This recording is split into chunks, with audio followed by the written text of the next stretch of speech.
So, very welcome to listening to my story. I will give some hopefully good insights and learnings from what we have done. But I would like to first start up with a question. So, how many of you have been suffering of cancer or known someone who has that? A dear beloved one? Raise your hand. And keep your hand raised. How many of you have perhaps had or known someone who has had a heart failure? Raise your hand, together with the one hand you already had up for cancer. And then you can add, if you know one that has respiratory lung problems or disease. And then you can look around a little bit, and pretty much all of the audience do have a relation to this. AstraZeneca has the ambition to eliminate cancer as a cause of death, and also to protect the people that suffer from heart diseases or failure and lung diseases. I've been working with AstraZeneca for 21 years, and I have had many different roles as a plant manager, as a planning manager, managing the laboratories, having had the production for many of our biggest brands. I also, before that, I was a management consultant with traveling around to 23 different companies. And I tried to keep the connection with academia. And here comes my first advice. I'm currently in something called Digital Future, and that is, I'm in the board of Triple Helix. It's a combination work together with society, Stockholm region, Stockholm city, and a couple of universities, the Royal Technology of Institute of Technology and Stockholm University, and several very big companies. And within that frame, we do a lot of research and help each other. So if you want to move into Industry 5.0, something like that is good to participate in. What is AstraZeneca Sweden operation? It's one of the biggest sites that I have seen in pharma. It's the far biggest one in AstraZeneca. In total, we have 27 different sites in our network, and this one stands for more than 33% of the value, and even more if you go for the volume. We also have a substantial export. We stand for 7.6% of Sweden total export. And this is a number I find amazing. We produce 13 billion tablets a year. We have a very modern facility, even though it's a brownfield site. The first parts is from 1913, and then we kept it up. So very much a new technology. We have different technologies. We have API manufacturing on the site. We have formulation. We have packing. We have sterile production, and we have like respiratory device production. And also, we have, I think, a diverse set of people. We have 30 different countries, nationalities. We have about 50% female in our team. But I think even more impressive is that we also have above 50% in leadership, in leader position. And I don't think there are so many companies that are there. 3,800 people, so it's a pretty big operation. And I'm going to play a video so you see a little bit of how we use digital. So hopefully it... Let's see, I'm trying again.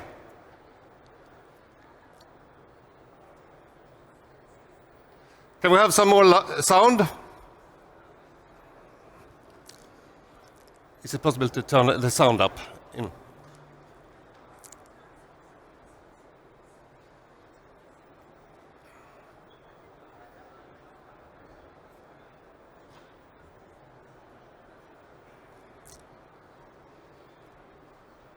So we'll see if they can fix the video.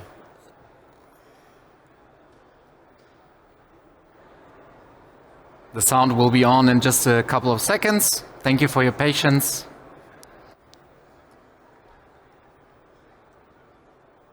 So what we are going to talk about in the movie is things like people.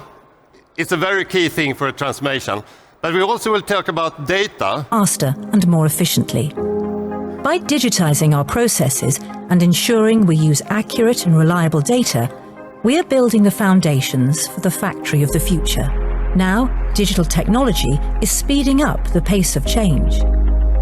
By visualizing, monitoring, and connecting everything, we have the possibility to optimize our global network and make more intelligent data-driven decisions.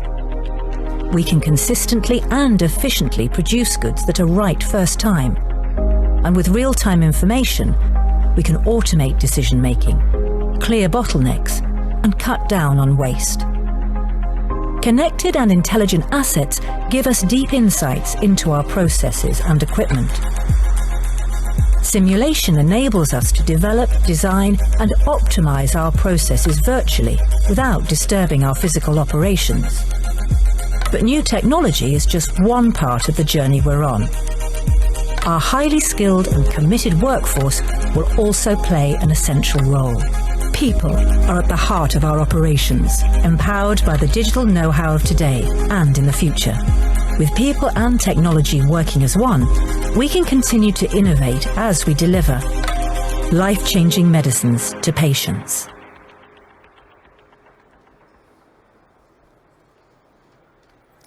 So I don't know if you clocked that, but we talked about people, we talked about processes, we talked about data and technology and how that comes together to deliver life-changing products and medicines to patients.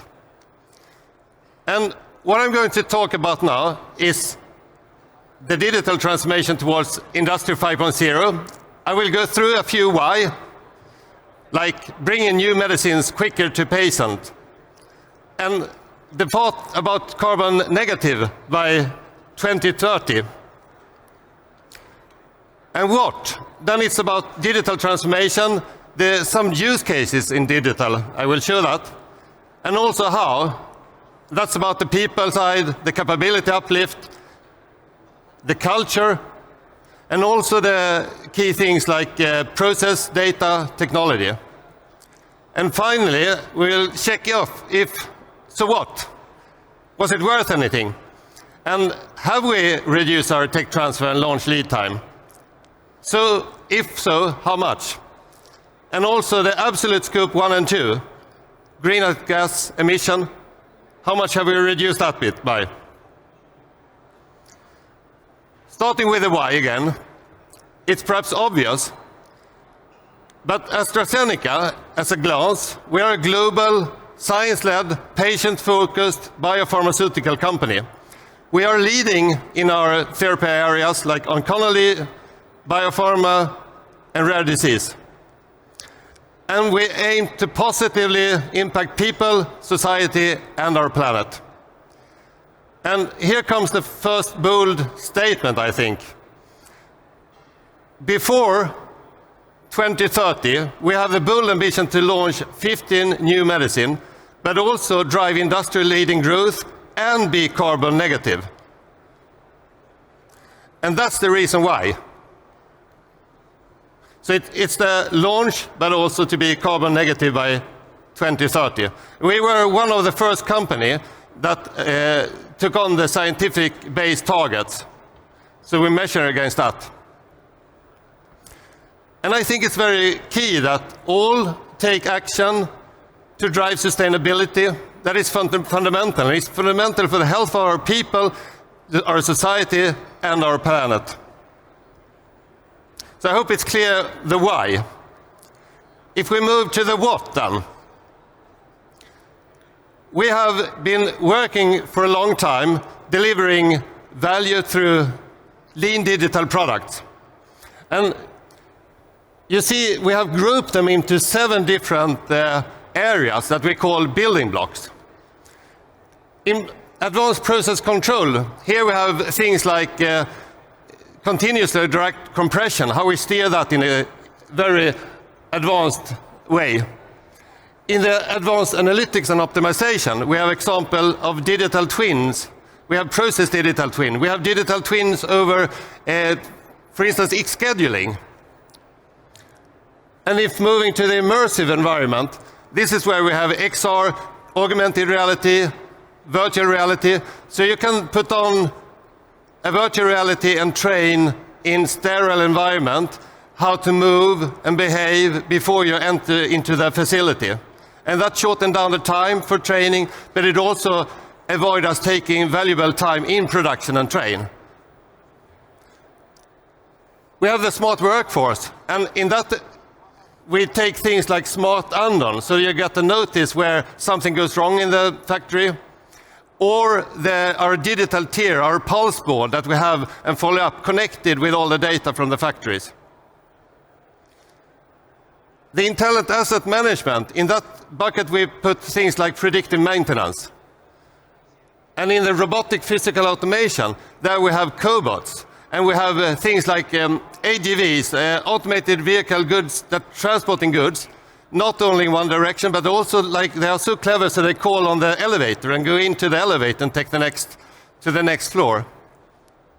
And in the smart sustainability, we do work with things like smart metering, or even in the clinical phase where we plan and design them so we reduce the need of products and produce waste. So there are several things that we do in each of the 7 building blocks. All of the left side for you is something that is a little bit more effort in setting in. It's designing a new product, digital product. On the right side, that is more effortless. It's we talk about low-code, no-code. Often you say low-code is low-code, no-code, no-code, but it also as well could be low-cost or no-cost. That right side is available for all our people. We have democratized data, so you have that available, and you can work and set up your own BI report from that. And then if they are good, more people use them, and we can scale them also.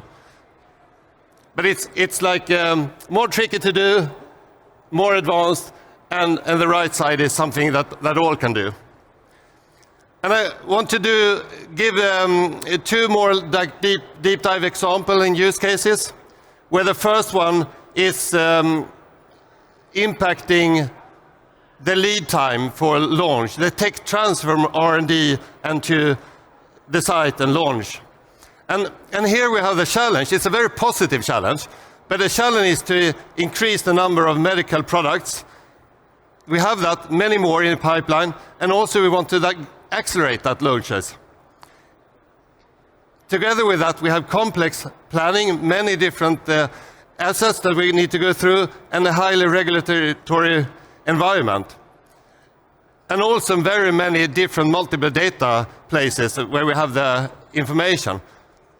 And where we did then the technology or the solution was that we added a ClickSense dashboard for following the whole MPI launch process and combining all those data from all the different source systems, visualizing the plan and the progress towards the plan of the launch. We also introduced a process digital twin where we use data from Aviva Pi system to be able to better understand quicker and even model it before we bring it to the site. And finally, we have a big thing with continuous direct compression that helps us to commercialize much faster. We have the same type of equipment in R&D as in commercial manufacturing, so it goes pretty streamlined versus the old ways of doing where you need to move into different equipment and change the recipe and scale up. And what about the impact here? The impact is, first, we have a visual flow. We know what's happening in our launch process. And it not only helps to shorten, but it also helps us to launch many, many more products in parallel. And we have seen up to 1 year shorter tech transfer lead times for launching new medicine, life-changing medicine to patients. So this is the first wow. The second case I want to bring up is more towards sustainability, and it's how we have recycled steam and also used different technologies. If we start with the challenge here, we had an increasing energy cost in Sweden.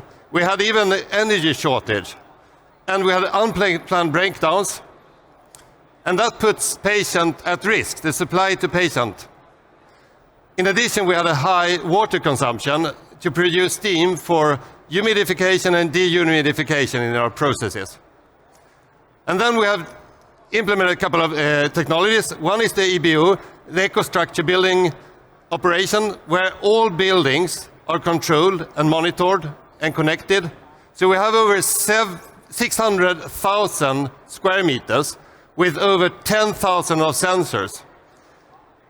And to that, we also have the PME, Power Monitoring Expert, where we gather real-time data from heat, steam, water, electricity, and we have over 1,000 meters.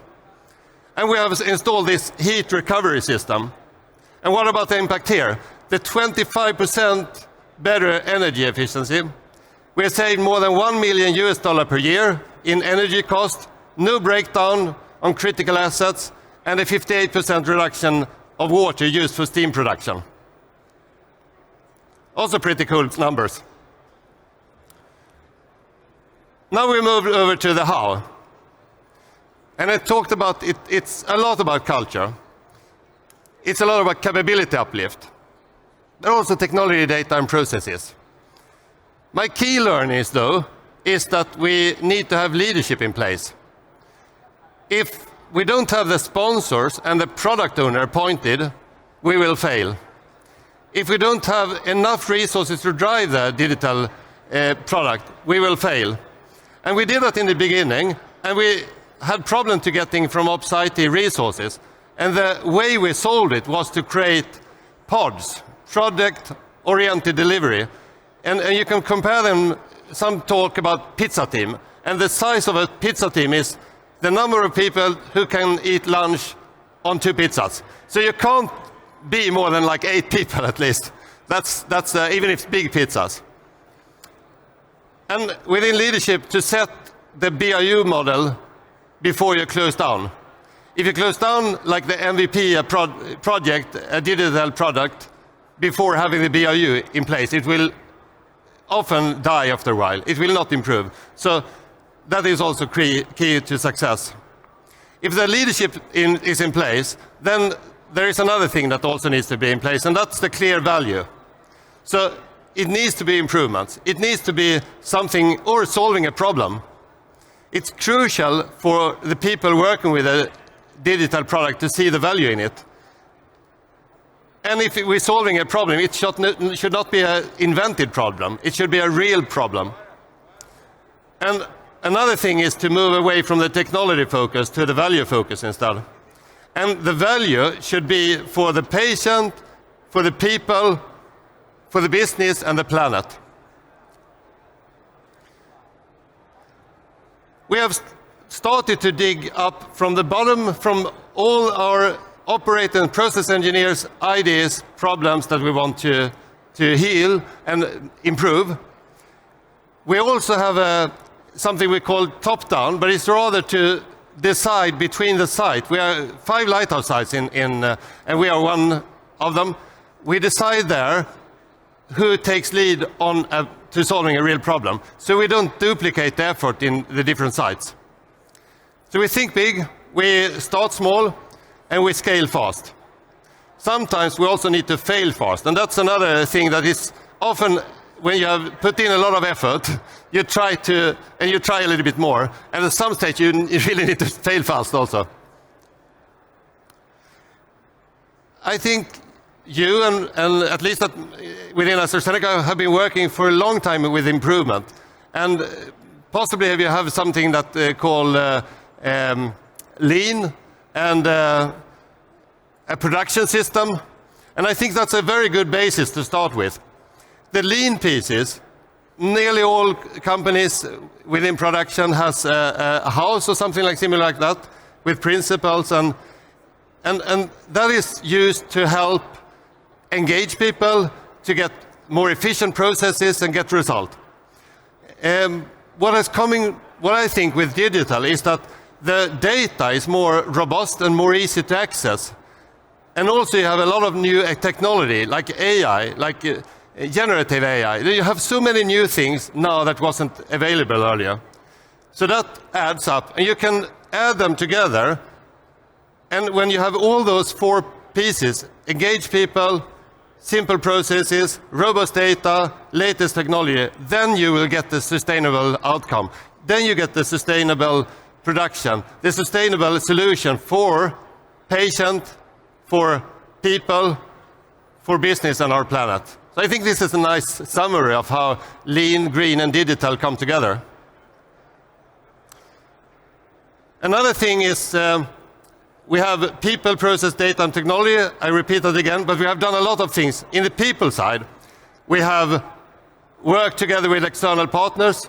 We have something called Smart Factory Hub, where we have let all our people go through on a voluntary basis and learn and train. We have partnered up with Rolls-Royce to train digital data scientists. On the process side, I talked already about the pods and agile ways of working. On the technology, it's very much about finding reusable building blocks and using also foundation system and adding these data science platforms. The data is the core. That's where we have data mesh, where we have fair data, where we have data science upskilling. And this is one like architecture, one infrastructure map that shows a couple of our systems. The data sources could be SAP, PASEX, Aviva, System or Schneider EBO, EcoStruxure building operations. So these are feeding into our lake. The Snowflake is available for self-service, so we have democratized the data. We have different types of data visualization in Power BI, in Qlik, in Solvay, and we have some, even to the far right, we have machine learning, AI, citizen data science platforms where you can do data science without needing to program. So this is trying to explain the journey where we started up with McKinsey only 3 years ago, and also Rolls-Royce Data Lab. We have, along the way, we have less and less support from them and build our AstraZeneca internal capability build during that time, and also ecosystem of partners. So now I would say that we are have built a sustainable and internal capability. And this is showing some results in the key roles over those 3 years, what we have grown. Data scientists, we didn't have any before. Data analysts, product owners, digital change agents, citizen developer, and also more Six Sigma expert. We also offer all to go accreditation in generative AI. So it's available for all, and you just need to decide which level you want to be on. I'm going for the bronze, actually the gold. Started with bronze, silver, gold. Bronze is the awareness. Gold is the one where you can lead others in generative AI. And now I think I come to something that is very important, and it's about like culture and where you think. And often, I would say we dislike change, especially if it's forced upon ourselves. And why is that? I think you're afraid that the change, for some reason, will make something worse, and you don't like it to be told to do something, do a change. But if you talk about improvement, everyone loves improvement. Everyone enjoys doing that if you feel it's an improvement. And I think a cool thing is that I have never seen an improvement that is not a change. But I have seen change that is not improvement. So talk about improvement, and if you don't find the improvement, don't do the change. This is a picture of our Smart Factory Expo Hub. We did that 3 years ago to onboard. And if you have your phone, you can direct it and go into the Smart Factory Expo Hub and go around a little bit and play like all our 3,000 people did. And if you have a problem to fetch it now, you can fetch it later. It's a place where you could try out different technologies. You could put on VR, you could put on play with a cobot, or even a COVID-19 vaccine in virtual reality, or a train in an equipment. We had many different cool technologies shown there. And what was even better was that afterwards, some of the operators went home and said, I want this, and they started to program a cobot for themselves. So Nomi here, she did put in a cobot and took away a work problem, take away moving of those blue boxes, and she programmed it herself. So that's engagement, that's when they like improvement, that's where real magic happens. And if I then should summarize, I've talked about the reason why we did digitalization, new medicines quicker to patients, and the carbon negative by 2030. I also talked about the digital transformation, some digital use cases, and the how. The people side is, I would say, 75% is there. And then process data and technology, of course, also. So what? We had a reduced tech transfer lead time by 1 year. So imagine patient could get medicines, life-changing medicine, much, much quicker. And also, scope 1 and 2, we have an absolute scope 1 and 2 emission reduction by 94% at AstraZeneca's Sweden operation, versus the baseline we set 2015. So I'm really proud of this figure, and that was what I wanted to give you today. So thank you very much.